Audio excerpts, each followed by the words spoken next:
presentar a Luis y a Xavier sobre todo. Voy a hablar, voy a intervenir un poco, pero voy a ejercer sobre todo de moderador porque vengo ahora de hablar con Mariana. Luego vais a tener una charla maravillosa, nada más acabar nosotros, con Mariana e Ismaela, que también estaré, con lo cual creo que vamos a escuchar a Luis y a Xavier porque es un lujo. No sé cuántas personas de las que estamos aquí son lectores de literatura académica y tal, pero esta es una mesa que hemos peleado mucho por tener, que peleamos mucho desde el principio porque queríamos realmente tener un momento ereñe que fuera el de la gente que estudia el terror. No sé si el gótico, no sé si Luis estará de acuerdo, o hablamos del terror en general, del gótico. Vale. Bueno, eso es una mesa que hemos peleado mucho. Luis Pérez Rosendo es profesor de la Universidad de Valencia. Fijaos, de Luis y Xavier, parecen muy jóvenes, lo son jóvenes, ¿vale? Pero fijaos la biografía que tienen. Cuando estamos arriba tengo que preguntarles, oye, de los libros, al presentaros, ¿qué libros vuestros queréis que diga? Dicen, no, lo que quieras y tal.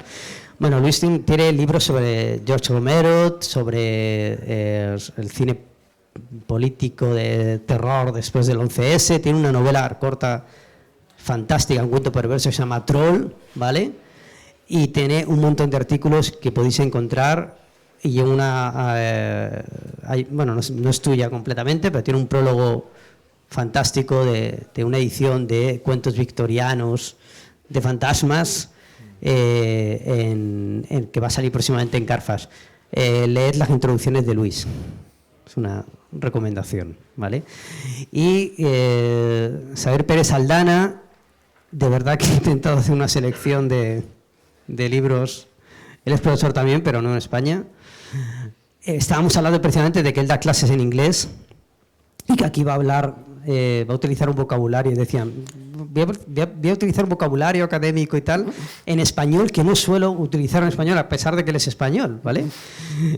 Porque él suele dar clases y conferencias y congresos en inglés, con lo cual aquí vamos a tenerle, no sé si esto se suele dar mucho, ¿no? Hablando de temas académicos en español. Bueno, tiene una biografía ingente, yo como compilador, como académico. Tiene un libro que yo destaco, que es una historia del horror, de la literatura de horror compilada por él, con un capítulo tuyo, introducción y tal, que es maravilloso porque es un libro no muy extenso, que no sé cómo lo hicisteis para condensar toda la... Muy difícil. Toda tal. Y luego diriges una colección que es pura envidia para los que nos dedicamos a estudiar el género, porque en España estamos intentando que haya algo parecido. Hay algunos esfuerzos en los que yo estoy y tal, pero vamos a ver cómo fructifican, pero vamos, la referencia es la colección de estudios góticos que dirige Xavier, ¿no? Bueno, pues con Luis, Xavier, yo mismo vamos a hablar de algo que quedaría no para una hora. No tenemos ni una hora, pero es que esto no daría para una hora, que es un viaje del horror a través de las artes, ¿no? Que es una cosa pantagruélica, ¿no? Y nosotros hemos hecho un pequeño esquema de sitios por los que queremos pasar, ¿vale? Yo me voy a ahorrar realmente una introducción extensa. Creo que cuando hablábamos esta semana, yo decía, para mí un punto de partida importante en esta charla debería ser precisamente cómo venimos de la tradición literaria y oral y dónde estamos ahora, ¿no? A través de las artes visuales en general, del cine, de la fotografía, de las artes digitales, cómo hemos llegado a eso, ¿vale? A donde estamos ahora. Y para mí había más que una conclusión, una reflexión con la que yo quería empezar, que retomaremos más adelante, ¿no? Que es hasta qué punto hoy, qué medio es central, ¿no? A la hora de articular los grandes mitos modernos contemporáneos del género. La literatura, es el cine, sigue siendo el cine hoy en día el gran medio que legitima un mito de cara a la sociedad, digo, no siquiera a los espectadores o tal, ¿no? Pero bueno, no vamos a enrollarnos mucho. Vamos a empezar por el audiovisual, a ver si quieres, hablando de ti. ¿Dónde crees que estamos ahora mismo? Eso, ¿dónde crees que está el horror en las artes visuales, en el audiovisual en estos momentos, en el año 2023? Vale. ¿Me oís bien? Sí, Sí, al fondo me oís bien. Si no, grito más. Vale. Estoy pasando mi momento Britney Spears, que siempre sabía que llegaría en algún momento de mi vida. Pues doy una clase de máster. Uno de los motivos por los cuales me fui a vivir a Manchester no es por el tiempo que hace, es porque tenía la oportunidad de trabajar allí en literatura anglosajona, que es con la que yo me he criado. Empecé con Pesadillas, como seguro algunos de vosotros. Me licencié luego con Stephen King, Clive Barker, y empecé a leer toda esa tradición anglosajona, americana. Y doy una clase de máster que como mínimo uno de los que están en esta habitación ha tomado, y uno de los ejercicios que suelo hacer con los estudiantes es que les digo que me mencionen, la asignatura se llama Gótico Postmillennial, y les pido que me mencionen 10 textos, les doy esta palabra textos y les digo que la pueden utilizar como quieran, libros, novelas, pero también películas, series, videojuegos, cómics, y cada año hago un recopilatorio de lo que me dicen. La mitad ni las conozco a veces porque acaban de salir, pero lo que verdaderamente he notado que hay una diferencia es que yo diría que el 70% de los textos que los estudiantes consideran que son góticos esenciales del siglo XXI suelen ser audiovisuales. Y si no son audiovisuales, son cómics, tienen un soporte visual. Y yo creo que eso es importante porque nos dice dos cosas: que la audiencia contemporánea del gótico, del terror, si queremos, lo consume de manera transmedial. Ya la gente no solo se enfoca en la literatura, y que igual era más mi caso cuando era joven, ahora se consume a nivel, pues eso, y vemos una serie de Netflix que resulta que tiene los mismos elementos, La Casa de la Caída Usher, que ha salido esta semana, de la cual seguramente hablaremos después, pero también un cómic que tiene todo eso. Entonces, se consume de manera transmedial, y creo que, como decía Rubén, también nos indica que el gótico ya no está primariamente en el mundo literario, ha saltado.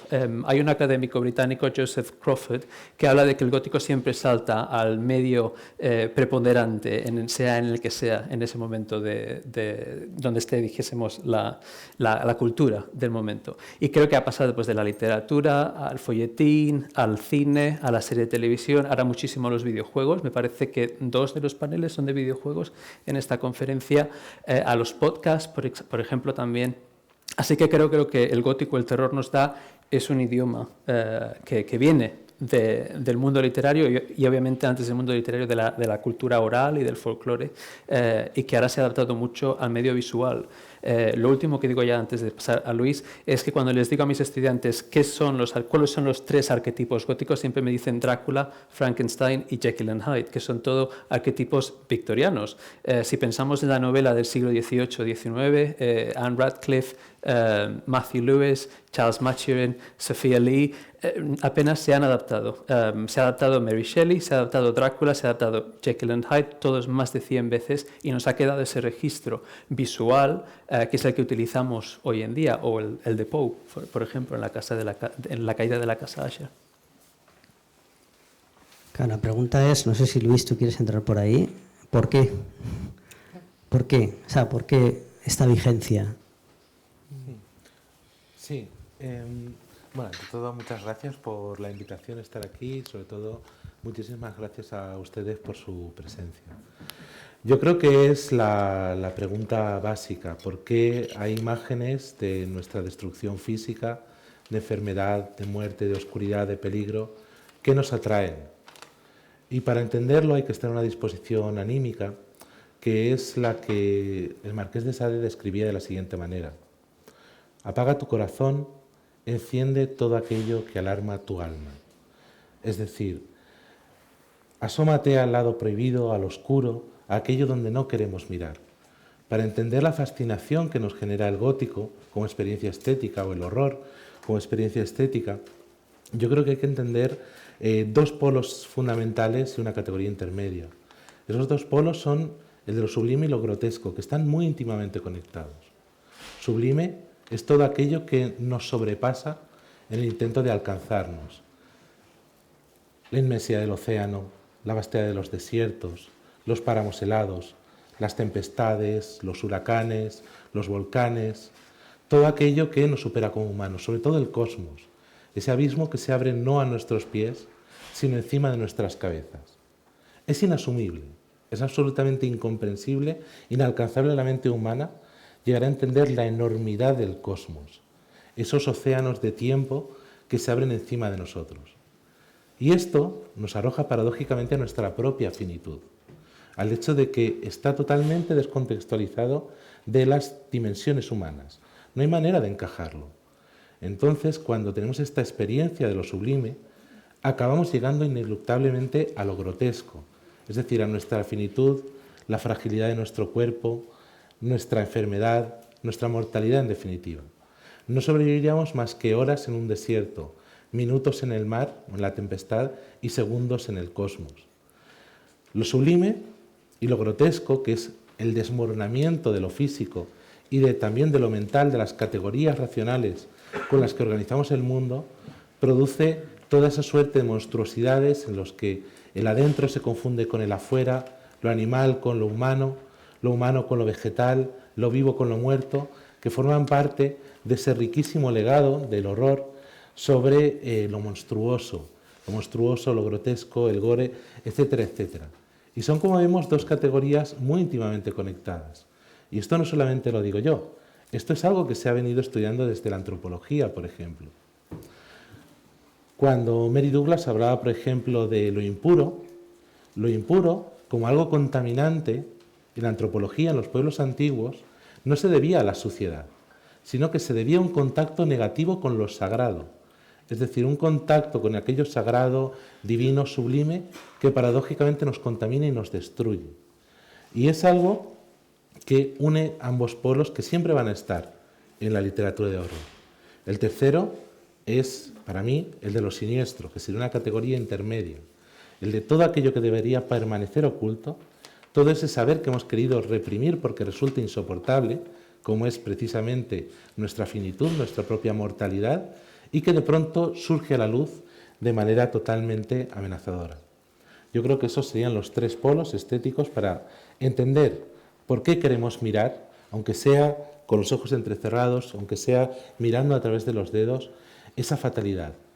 Ya sea arte, ya sea literatura, ya sea cine, todas esas imágenes de lo terrible nos ayudan a pensar aquello de nuestra vida, aquello de nuestra existencia, a lo que normalmente no queremos mirar. Es curioso porque tú hablas de lo sagrado, ¿no? Haciendo una Mary Douglas. Había una corriente hace poco, ha empezado a fluir, que habla de que la literatura de terror es... el terror, el horror, lo neogótico, lo sublime, ¿vale? Está en un proceso de desacralización, que no sé hasta qué punto estoy de acuerdo con eso, y que sin embargo está siendo, se está dirigiendo hacia corrientes más políticas, más de identidad, una cosa que a Xavier le interesa mucho. Bueno, tú lo político, vamos, o sea, a saber el tema también de las identidades, cómo se expresan diferentes identidades sexuales, raciales, ahora mismo en el género de hoy. No sé en qué punto encaja eso con, que yo estoy de acuerdo con que la fuente de aquello que nos atrae es aquello que puede destruirnos, pero que nos atrae a la vez, ¿vale? Efectivamente tiene que ver con, si te vas al origen de los tiempos, con la incapacidad del hombre de entender su propio lugar en algo que lo sobrepasa completamente. ¿Cómo encaja eso en un terror que es progresivamente más político? Lovecraft era muy político, yo creo, su manera de trabajar.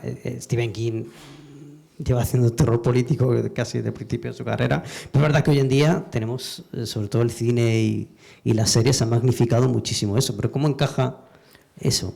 Yo creo que hay un elemento universal, que es el que Luis estaba comentando, que se mantiene, pues a mí me gusta pensar, el gótico, para los que no lo conozcáis, es la novela que se desarrolla, sobre todo en Gran Bretaña, pero también en países como Francia o en Alemania, desde 1764 en Inglaterra hasta más o menos 1820. A partir de entonces ya empieza a convertirse en algo distinto en la novela victoriana, por ejemplo, de Dickens. Pero hay en esa novela gótica ya hay los mismos elementos, por ejemplo, que encontramos en los cuentos de hadas, por ejemplo, que solemos pensar en el terror como algo de gente adulta, pero lo tenemos muchas veces desde pequeños. Y hay esos elementos de terror universal, como la muerte, como hacerse mayor, las enfermedades, pero todos los escritores de terror, como hablaba Mariana Enríquez antes, no pueden evitar hablar de su contexto histórico y social. Entonces, el terror evoluciona porque esos conceptos evolucionan. ¿Por qué empieza Lovecraft Lovecraft a escribir sobre el horror cósmico en 1920, porque han cambiado los esquemas sociales y científicos. Lovecraft, por ejemplo, estudiaba astronomía, le encantaba. Era una persona, de alguna manera, que iba por delante de su tiempo. Era ateo, era muy materialista, y el tipo de horror que él crea, la idea, por ejemplo, de este terror, de algo que no se puede nombrar, que no se puede explicar, es la versión pulp de lo que estaban escribiendo los modernistas británicos, por ejemplo Virginia Woolf, James Joyce, cuando hablaban sobre el stream of consciousness. Me gusta mucho a veces ponerles a mis estudiantes pasajes de Lovecraft y hacerlos leerlos en voz alta. No es tan distinto de lo que estaba escribiendo un William Faulkner, por ejemplo, en los Estados Unidos. Es esta idea, por ejemplo, en los 20, de la conciencia, cómo podemos intentar traducir la conciencia humana al lenguaje. Y esto pues se va pasando, y yo creo que lo que ha pasado sobre todo con el terror contemporáneo, que es el que nos interesa ahora, es que nuestra generación, la generación de los 80, los 90 y los que vienen después, tenemos una cultura o valor subcultural increíble, porque tenemos acceso a un montón de textos y audiovisuales y también literarios que no han estado ahí siempre. Conocemos adaptaciones de Drácula, de Frankenstein, aunque no hayamos leído esas novelas, conocemos los arquetipos y conocemos los mitos.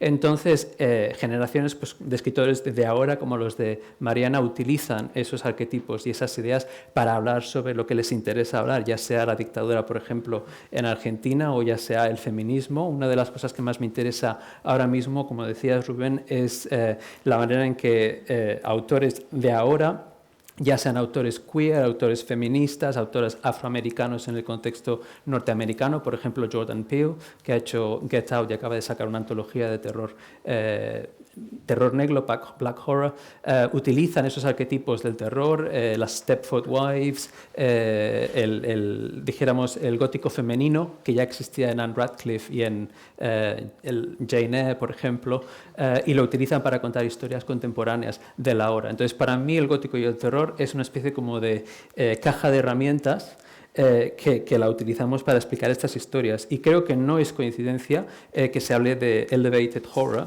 porque creo que lo que está pasando es que hasta el melodrama ya necesita de los conceptos del horror para contar historias, por ejemplo, de melancolía, de trauma psicológico, que se ha llevado muchísimo ahora en los últimos 15 años. Entonces, el horror nos ofrece esas herramientas para poder escribir sobre conceptos que son tanto universales como concretos específicamente, tiempo y sociedad.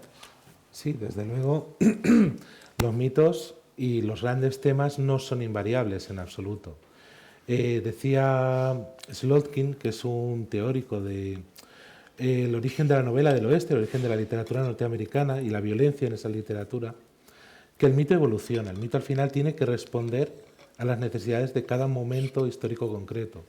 Entonces, estos temas universales, como por ejemplo lo sagrado, la mortalidad, el alma, al final van a tener respuestas concretas en cada momento de la historia. Y es en esa respuesta, en esa actualización concreta, donde vamos a encontrar la dimensión sociopolítica de la que están cargados estos textos. A fin de cuentas, uno de los esquemas más básicos de la literatura de horror es el orden amenazado por el caos. Pero ¿qué entiende cada sociedad por orden? ¿Qué entiende cada sociedad por héroe, por monstruo, por caos? En la respuesta concreta de cada lugar y cada tiempo es donde encontramos esa lectura, esa interpretación política que vamos a encontrar en muchos de estos textos. Luego hay otra cuestión respecto a lo que comentabais, y es la de laicización, ¿no? La de una respuesta no religiosa a esos grandes temas.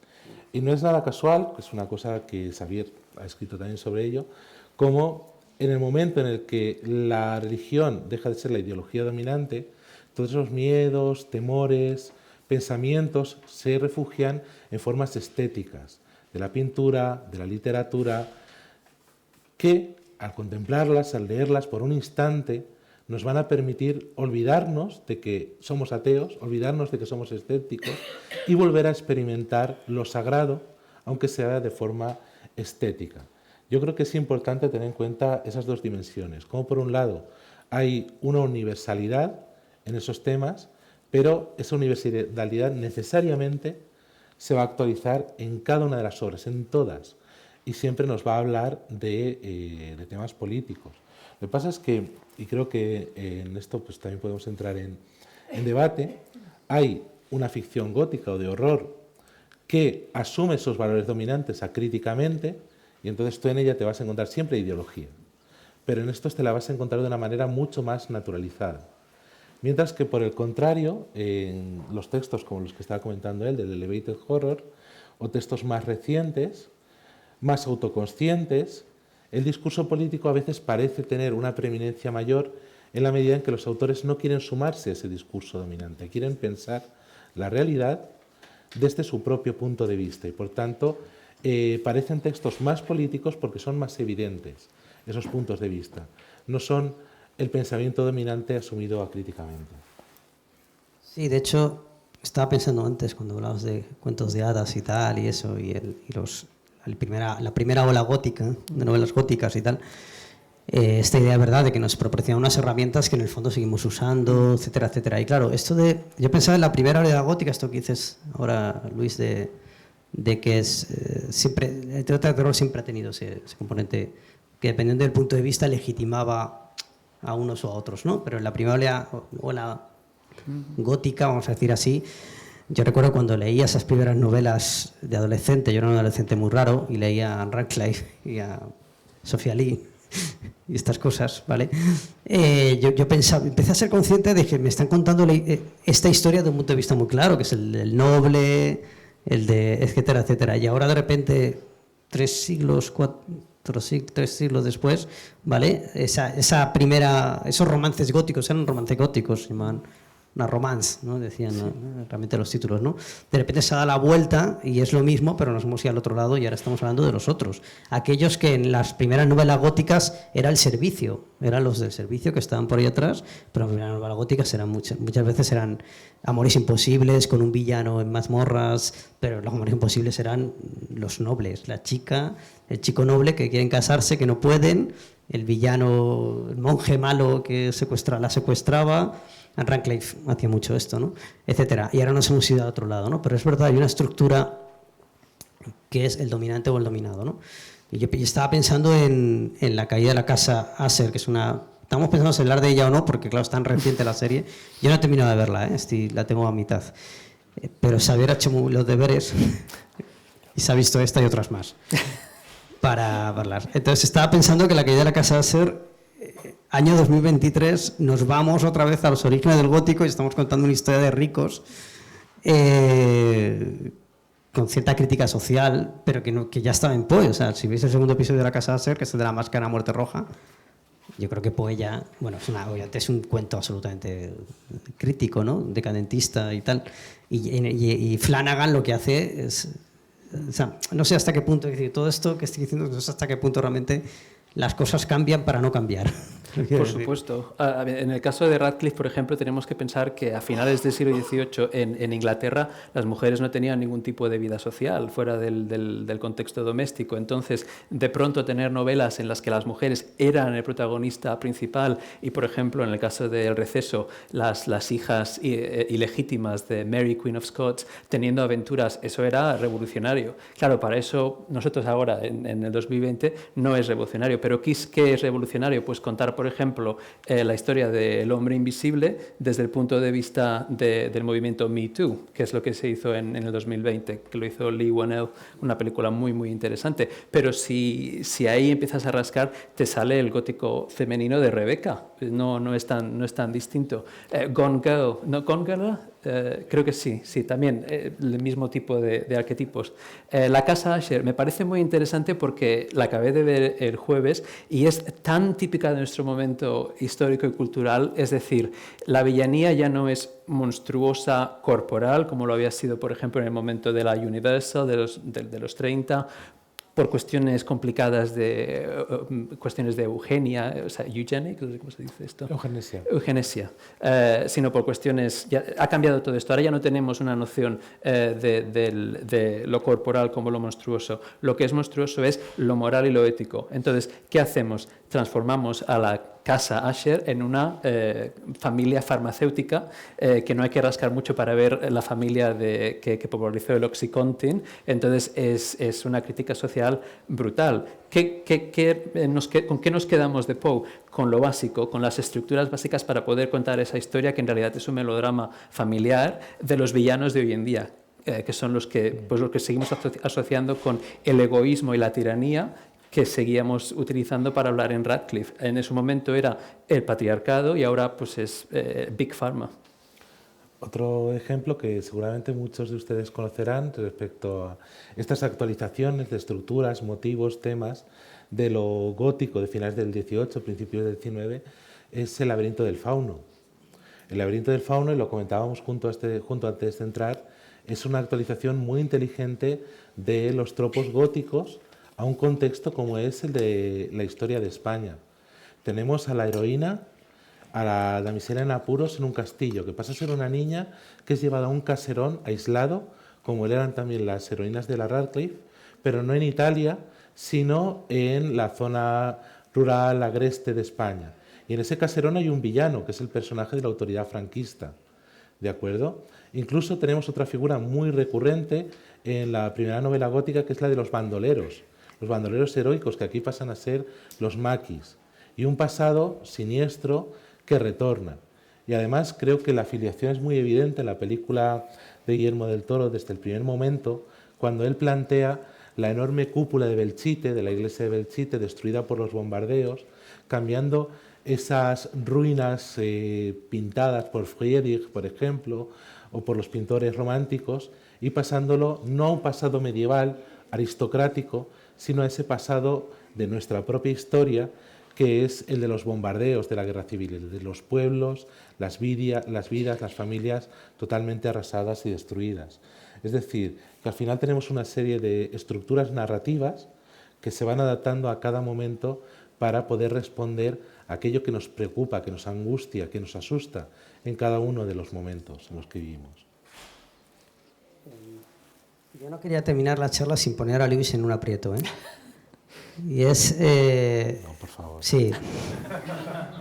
Y es preguntarte qué crees que están aportando las artes visuales, fotografía y tal, arte digital y eso, a esto que estamos hablando. Porque estamos hablando de narración, de relatos todo el rato. Te voy a poner un ejemplo, ¿vale? Yo fui a una exposición creo que era prepandémico, o sea, debía ser 2019, ¿sabes? En Santander, no me acuerdo cómo se llama este centro, el Centro Botín, Santander, ¿vale? Y había una instalación que consistía en simular que te perdías en un bosque. Entrabas, estaba oscuro, los sonidos, altavoces, etcétera, etcétera, y entonces tú estabas dentro puedes estar el tiempo que quisieras, ¿vale? La instalación tardaba poco en atravesar, pero te podías quedar dentro y realmente simulaba lo que era estar en un bosque a las 3 de la mañana sin ninguna iluminación. Me estoy acordando de eso de ahora, la había olvidado, un recuerdo que había sepultado, ¿eh? Bueno, es un poco difícil realmente de hablar de artes visuales sin contar con el apoyo de las imágenes. Pero lo que hay que tener en cuenta siempre es que... Poner en aprieto era por eso, ¿eh? Ahora lo entendéis, era por lo de las imágenes. Es que el arte, la pintura, el acto mismo de pintar es un acto de pensamiento, pero no un pensamiento que se expresa con palabras, sino a través de una técnica y que se interpreta no solo desde la razón, sino también desde la emoción, desde los afectos. En ese sentido, las imágenes de horror o las imágenes artísticas de lo terrible, de todo este tipo de temas, apelan a nosotros desde un punto de vista más relacionado con el inconsciente, con lo táctil, con las emociones, con las sensaciones. Es decir, resulta muy chocante, por ejemplo, la sensación misma que encontramos cuando nos perdemos en los bosques de Blackwood o en esta instalación, o de Led Barron, es decir, de autores literarios, cómo encontramos sensaciones muy parecidas en, por ejemplo, las fotografías en cianotipo de Jaime Johnson Alevantara. Es un autor que ha trabajado mucho en el ámbito latinoamericano y hace fotografías impresas en cianotipo, que es una técnica que en principio da colores azules, pero luego tintado con té, y además es un tipo de papel que se desmigaja muy fácilmente. Y él fotografía la selva latinoamericana, bosques, raíces enormes, y personajes extraños que se mueven en esas selvas. Por un lado tienes esa sensación de estar allí dentro y atisbar, por ejemplo, a una mujer polilla en el fondo, como una criatura telúrica, primigenia, y por otro lado el mismo papel es un papel quebradizo, muy textural, parece comido por el moho, con lo cual es como tener esa sensación de la selva que se lo va comiendo todo, frente a la cual no eres nada, de lo corruptible, y impreso en el propio formato del papel, ¿no? Pero no lo hace desde un discurso intelectual, que es el que podemos extraer mucho más fácil de una novela, como desde un punto de vista más emocional. O, por ejemplo, pasa lo mismo con los cuadros de Agostino Arribavene, es una lástima no poder poner ninguno, en los cuales sus figuras son figuras que se deforman, que están pobladas por hongos, crecimientos fúngicos, vegetales, pero a raíz de un encuentro con lo divino. La estética recuerda al Quattrocento, a la pintura antigua, pero esa superimposición muy matérica, con un impasto muy denso, como el del neoformalismo europeo, por ejemplo, crea una sensación física de enfermedad, de lepra, de infección, que lo transmite de una manera muy visceral. Entonces, las imágenes de horror en las artes visuales tienen un poder mucho más directo, muchas veces, para llegar a esas emociones que la literatura tiene que evocar más a través de la evocación, el ambiente, pero desde un punto de vista racional, porque el hecho de leer es un hecho racional, es un acto intelectual, mientras que lo otro es mucho más crudo, mucho más directo.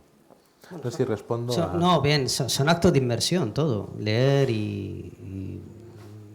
Pero la emoción es diferente, porque la manera de llegar a la emoción es distinta. Estaba pensando mientras te oía que, no sé qué pensáis, esto escapa un poco a lo nuestro, pero pensaba, por ejemplo, en las nuevas generaciones, en mis alumnos, por ejemplo, y para ellos hay una fábrica de mitos de terror absoluto, que es el manga y el anime, ¿no? Que es una fábrica, o sea, para ellos Junito, Ataque a los Titanes, es una fuente de imágenes de horror corporal, como lo fue para nosotros Cronenberg los 80, ¿no?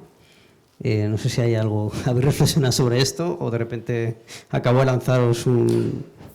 Pero incluso Junji Ito hizo un libro sobre Frankenstein, si no me equivoco. Quiero decir, ahí quedan los arquetipos y no sé cómo se llama, Uzumaki, por ejemplo, es Lovecraft 100%. Entonces, creo que esos arquetipos quedan ahí y es lo que más me interesa del terror contemporáneo, que es transcultural.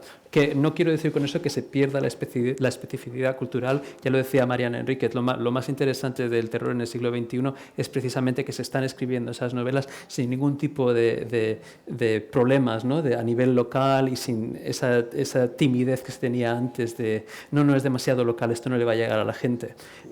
Pero lo que queda detrás de esas historias es los mismos problemas, las mismas ansiedades traspasadas al momento. Es decir, lo que cambia es el medio, pero creo que el mensaje no cambia demasiado. El base. Sí, estaba pensando en cómo hoy en día ha cambiado la relación con nuestro cuerpo y cómo estos horrores ejemplifican muy bien. Estamos en un momento en el cual los cambios de sexo son están un poco más naturalizados que hace tiempo, las operaciones de estética, un montón de cosas y tal. O sea, esos horrores corporales que venimos arrastrando hace un montón de tiempo, yo los veo hoy muy interiorizados entre las nuevas generaciones de tal. Cosa que no está en estas series tipo... O sea, quiero decir, hago esta distinción. Creo que cuando veo una serie de Flanagan o tal, creo que es un terror gótico mucho más de raigambre, más victoriana, más político y tal. Y cuando veo estas cosas, Junito, Uzumaki y tal, creo que hay un terror mucho más del yo, por decirlo así. Sí, hay novelas, por ejemplo, no sé si se ha traducido al español, y no sé si os la puedo recomendar, la verdad, pero se llama Manhunt, de Gretchen Felken-Martin, que es una de las cosas más bestias que he leído. A mí es que me gustan las cosas bestias, pero la premisa de la novela, que es totalmente lo que comentabas, es utilizar el terror del cuerpo de manera contemporánea. La premisa es que es un contexto postapocalíptico en el que si se tiene cierto nivel de testosterona, te conviertes conviertes en una bestia feral violadora. No es una novela sutil, como veis. Entonces, las dos protagonistas, que son mujeres trans, la única manera que tienen de sobrevivir es cazando a los señores, cortándole los testículos y comiéndoselos, porque tienen niveles de estrógeno, que esto yo no lo sabía, tan importantes que les ayudan en un mundo en el que ya no hay medicación de hormonas a no convertirse en estos monstruos ferales. Como os digo, sutil la novela no es, pero lo que sí me parece es un uso de un Cronenberg y de The Road, por ejemplo, se llamó la carretera, la de Rod McCarthy, contemporáneo total. Te guste o lo odies, es una manera interesantísima de reinterpretar esos arquetipos. ¿Esa novela ha tenido alguna repercusión? En mis círculos sí, pero claro, son muy niche. ¿Qué ibas a decir algo? Sí, yo creo que el horror corporal no ha desaparecido porque sigue siendo algo muy, muy básico, ¿no? Sin embargo, sí que es cierto, y aquí hay que preguntarse en otros factores externos, ¿no? El formato de plataformas y series, concretamente el formato de series, es un formato en el que comercialmente es rentable hacer horror corporal. Eso habría que preguntárselo, porque yo tengo mis dudas. Yo creo que todo lo que es la corriente del horror corporal, físico, ha ido ocupando lugares más o menos destacados dentro de la cultura dominante. La década de los 2000 era una época en el cine de una enormísima virulencia física, política, social, y ahora estamos en un momento en el que ese registro no ha desaparecido, pero aparece dentro de otros medios. Y al final tampoco hay una separación tan nítida entre el horror psíquico y el horror físico. Un ejemplo que a mí me gusta mucho es Transmapó, en mi piel, de Marina Devan. Es una novela una película del año 2003, en la cual una empresaria, trabaja por una gran corporación, empieza a tener experiencias disociativas respecto a su propio cuerpo, provocadas sobre todo por el enorme estrés laboral que tiene. En una cena, por ejemplo, de empresa, ve que su brazo está en la mesa, que se ha separado de la mesa y que no lo controla, lo ve separado físicamente de sí mismo. La manera de reapropiarse de su yo es comerse a sí mismo. Se empieza a automutilar, empieza a arrancarse grandes trozos de piel, que mastica, hay uno de ellos que lo curte para hacerse una cartera. Claro, esa película no nos está hablando de autoviolencia, no solo nos habla del cuerpo o de la experiencia del cuerpo, sino de una experiencia de hundimiento psicológico, de desmoronamiento del yo, y lo hace a través de la carnalidad. Por eso yo no creo que haya épocas en las que esto desaparece, sino que ocupa distintos lugares dentro del ecosistema cinematográfico y cultural. Había un torture porn, un cine de torturas, un horror de torturas, antes de Hostel, por ejemplo, que es una de las películas insignias de la primera década de los 2000, pero eran circuitos muy, muy, muy marginales, cine muy independiente. El cambio de los primeros 2000 es que algo que había sido absolutamente marginal, como el torture porn, se convierte en la corriente dominante del terror de la primera década del siglo XXI, debido a motivos sociopolíticos y geopolíticos muy, muy claros también. ¿Tenemos tiempo? No, estaba pensando en cómo coincide esto con el nuevo cine extremo francés, Sí. que yo creo que más o menos coincide en el tiempo, ¿no? Sí. El torture porn mainstream, vamos a decir así. ¿Nos da tiempo? Tenemos, sí. Tenemos como 10, bueno, dependiendo. No me extiendo. ¿Alguien quiere hacer preguntas? Lo digo porque a veces dejamos un espacio, nadie hace preguntas, se produce un silencio incómodo, gótico. ¿Alguien quiere hacer preguntas? Sí, creo que...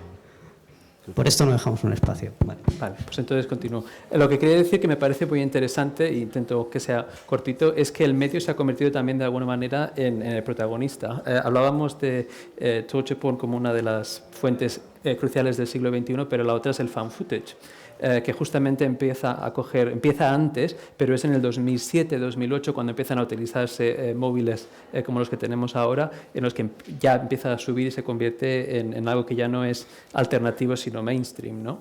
Entonces me parece muy interesante que la generación que tenemos ahora, mis estudiantes, que por ejemplo han crecido del 2000 para entonces, ¿no? Y han nacido en una realidad en la que nunca ha existido un móvil sin Internet, por ejemplo. Yo creo que se experimenta el mundo de manera completamente distinta. La inmediación, por ejemplo, de un Twitter, no se llama X ahora, ¿no? Bueno, ya sabéis, esa plataforma o de momento, sí. De momento existe.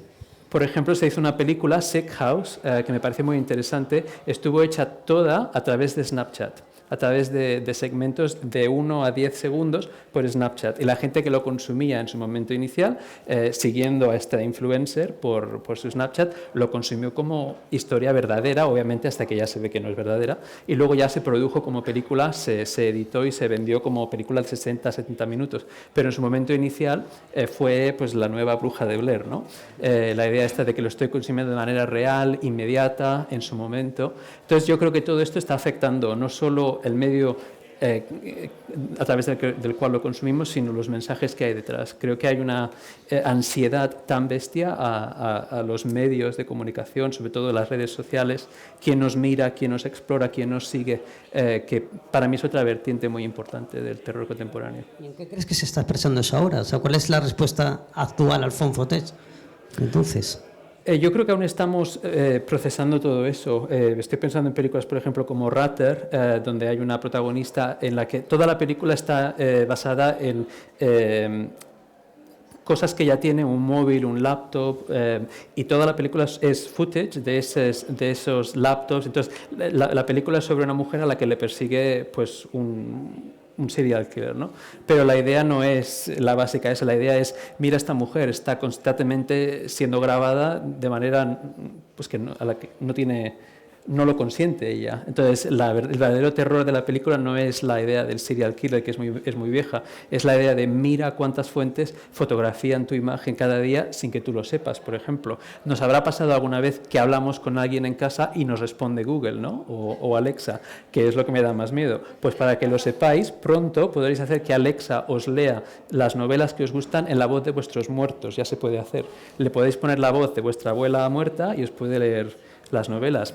Es que ya no vivimos en un mundo distópico, ya la distancia entre el terror imaginario y el verdadero no está tan lejos. No sabemos si es terror, Love, Death and Robots no sabemos si es terror, más allá de los capítulos más evidentes, ¿no? El Drácula, estas cosas. Vamos a acabar con yo quisiera hacer un ejercicio de prospección, ¿vale? Pediros un ejercicio que es, imaginaos que nos juntamos aquí dentro de 10 años, otra vez, más gordos, más viejos y más felices, espero, y hablamos de terror. ¿De qué creéis que estaríamos hablando dentro de 10 años? Yo creo que estaremos comiendo ratas radioactivas los que sobrevivamos en medio de un horrible holocausto nuclear, así que... Cambio climático. No sé si habéis visto la película de los 80, Threads, es una película británica, pues eso nos espera. Sí. El mundo Romero... post-apocalipsis zombie, vivimos el COVID ya a través de las películas zombies antes de que vinieran. Yo pienso que ya cuando experimentemos el futuro ya lo habremos vivido a través del cine. Bueno, esto pasó en la pandemia, yo creo que la pandemia era una colección de imágenes que habíamos vivido de alguna manera ya en televisión. Bueno, vamos a ir acabando. Ahí tenemos a Romero fuera, tenemos una horda dispuesta a entrar. Vamos a acabar ya. Sigue sin haber preguntas, ¿no? Vale, pues yo quiero dar las gracias a Luis, a Xavier, porque realmente es en el contexto de un festival así es muy complicado encajar una mesa como la que acabamos de celebrar, de verdad. Así que muchas gracias. Eso sí. Gracias.